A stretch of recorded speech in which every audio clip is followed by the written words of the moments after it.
Ngayon naman, may apartment na si Hart sa Paris. Well, di naman kalakihan. Sabi niya, nag-unload daw siya ng mga alahas at nagbenta ng mga paintings para maipundar ang kanyang Paris apartment. Ngayong naglaylo na sa mainstream entertainment si Hart, ano na ba ang kanyang mga source of income? Well, nandun yung nagpe-paint siya. Pero halos 1 year naman bago makabuo ng isang painting. Ang price range ng kanyang mga gawa or ang kanyang mga obra ay between 3 million to 6 million pesos. Pero kadalasan ay ayaw naman niya itong ibenta due to sentimental reasons. Ang mga hand-painted bags, 200,000 pesos per piece pagka pininturahan niya. Sa mga fashion week, klaro na fashion influencer si Hart. Si Hart sa hotel inaayusan na makeup artist at hairstylist na bit-bit niya from Manila.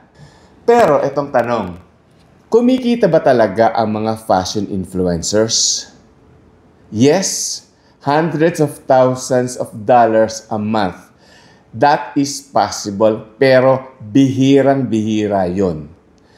I don't get to see Hart's IG account, but in her YouTube channel, ang focus ay nasa kanya at hindi sa brand.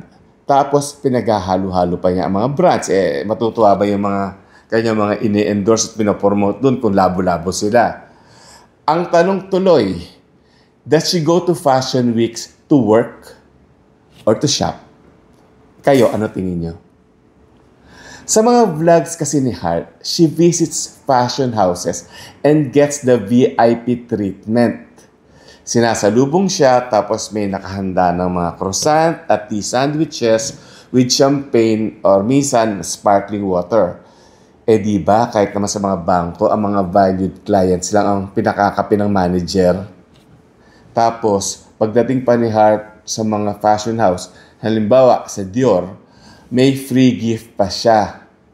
Kahit naman dito sa mga local department stores, kapag big spender ka, may free gift ka.